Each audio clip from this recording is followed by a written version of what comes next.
नमस्ते, hello and welcome. This is chapter 1 mindful walking. चलो आज की बात शुरू करते हैं किसी ऐसे एक्शन से जो हम सब करते हैं बिना सोचे, विच इज़ वॉकिंग। घर में, मार्केट तक, बस स्टॉप तक, ऑफिस के अंदर चलना तो लाइफ का एक बेसिक पार्ट है। बट आज we are gonna talk about something different which is mindful walking. Normally क्या होता है ना, हम लोग चलते वक्त सिर्फ डेस्टिनेशन पे ध्यान दे रहे हैं, कहाँ जाना है, ये रोड कैसी है, रास्ता, हमारे सामान की लिस्ट या फिर हमारा फ़ोन। और माइंडफुल वॉकिंग में हर स्टेप को हम अलग इंपॉर्टेंस देते हैं। इमेजिन करो you're on your morning walk and instead of thinking कि आज ब्रेकफास्ट में क्या बनाना है, आप अपने हर कदम को फील कर रहे हो। ज़मीन का टच, ठंडी या गर्म हवा का हल्का सा वो फील, कहीं से अगर चाय की खुशबू आ रही है वो, या फिर किसी बच्चे की हंसी सुनाई दे रही है तो उसको भी ऑब्जर्व कर रहे हो। और साथ में आप अपनी ब्रेथ को फील कर रहे हो।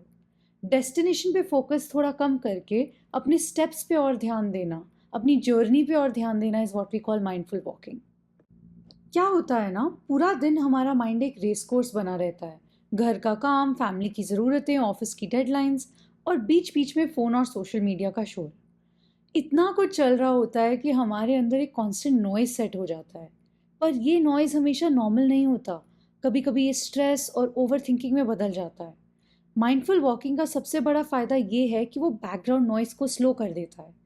थोड़ी देर के लिए माइंड को एक नेचुरल पॉज मिलता है। ना कल की फिक्र, ना आज की टेंशन, सिर्फ अभी का एहसास लगता है। रिसर्च भी हमें यही बताती है कि जब हम कॉन्शियसली एक मोमेंट में प्रेजेंट होते हैं, जब हम हर चीज़ को फील करते हैं एक मोमेंट में, तो हमारा स्ट्रेस हार्मोन जो होता है, जिसको हम कॉर्टिजोल कहते हैं, वो ऑटोमेटिकली कम होने लग जाता है। And hence we'll be happier. And you know what the best part is about mindful walking? ये कोई लग्जरी सेल्फ केयर नहीं है जिसके लिए स्पा या रिट्रीट्स ढूंढने पड़ेंगे। आप ये कहीं पे भी कर सकते हो, अपने घर के अंदर वॉक कर सकते हो, अपनी रूटीन में फिट कर सकते हो, अपनी मॉर्निंग इवनिंग वॉक्स के अंदर किसी भी चीज़ में इसको प्रैक्टिस कर सकते हो।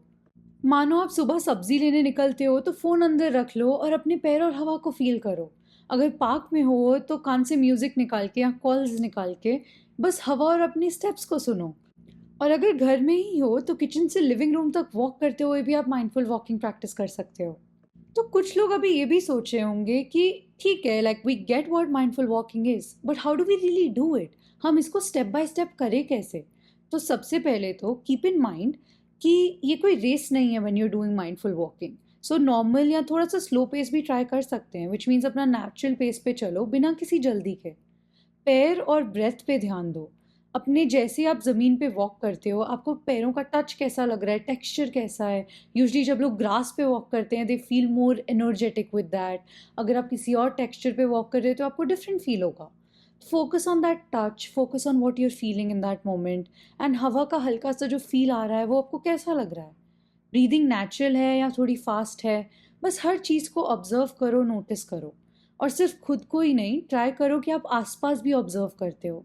रोड का टेक्सचर कैसा है, हवा की क्या कोई आवाज़ आ रही है, किसी की दूर से आती हुई कोई हंसी सुनाई दे रही है। जो भी सुन रहा है, जो भी दिख रहा है, just observe, just accept it. And remember, दिमाग भटकेगा, obviously it's our brain, brain में थॉट्स आएंगे। बट जैसे ही दिमाग भटकेगा उसको जेंटली वापस लाने का ट्राई करो। सोच जाएगी कि डिनर पे क्या बनाना है या पेंडिंग काम बाकी है, एंड दैट्स परफेक्टली नॉर्मल। बस जेंटली अपना ध्यान वापस अपनी ब्रेथ और अपने वॉकिंग की तरफ लेके आओ बिना किसी गिल्ट के।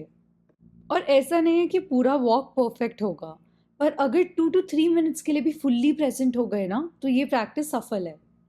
Now the next question might be कि ठीक है, माइंडफुल वॉकिंग तो कर लेंगे पर इससे मुझे फ़ायदा हो क्या रहा है? रिमेंबर दैट माइंडफुल वॉकिंग का मतलब है कि हम अपने लिए डेली एक छोटी सी जगह बना रहे हैं, बिना किसी और रोल या लेबल के। वो मोमेंट सिर्फ हमारे और हमारे माइंड बॉडी कनेक्शन का होता है। And mindful walking also allows you to practise self compassion. जब हम अपने वॉन्डरिंग माइंड को जेंटली वापस लेकर आते हैं बिना गुस्सा किए, तो वो सेल्फ कंपैशन है। अपने मिस्टेक्स पे हार्श होने के बजाय जेंटली अपने थॉट्स को संभाल लेना सेल्फ कंपैशन है। And last but not the least, over thinking और सेल्फ क्रिटिसिज्म कम होने के चांसेस होते हैं माइंडफुल वॉकिंग के साथ।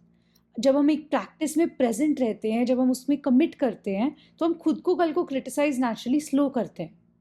क्योंकि हम जब करंट मोमेंट में होते हैं तो कंपैरिजन और गिल्ट ऑटोमेटिकली कम होने लग जाता है। एंड सबसे सुंदर बात, जब हम अपने साथ ये जेंटल प्रैक्टिस शुरू करते हैं तो उसका इफ़ेक्ट सिर्फ हमारे अंदर ही नहीं, हमारी रिलेशनशिप्स पे भी आता है। जैसे कि हमारा पेशेंस इंक्रीज़ होता है, हम इरिटेट भी कम फ़ील करते हैं, हम अपनी नीड्स को इग्नोर नहीं करते, इसीलिए दूसरों की नीड्स को भी गिल्ट फ्री सुन पाते हैं। It makes us more understanding. And don't forget कि सेल्फ केयर और सेल्फ लव का डायरेक्ट कनेक्शन होता है। जितना हम इंटेंशनली काम और फुलफिल्ड फील करते हैं ना अपनी लाइफ में, उतना ही हम दूसरों के लिए इमोशनली अवेलेबल रह पाते हैं। And as humans we genuinely need that.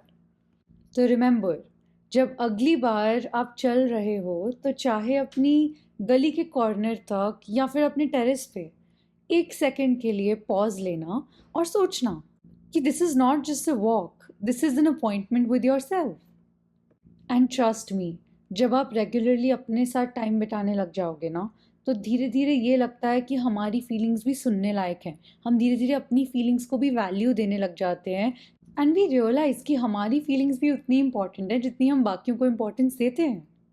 बस इसी थॉट के साथ मिलते हैं अगले चैप्टर में, एक और छोटी सी सेल्फ केयर की कहानी और थोड़ा प्यार लेकर।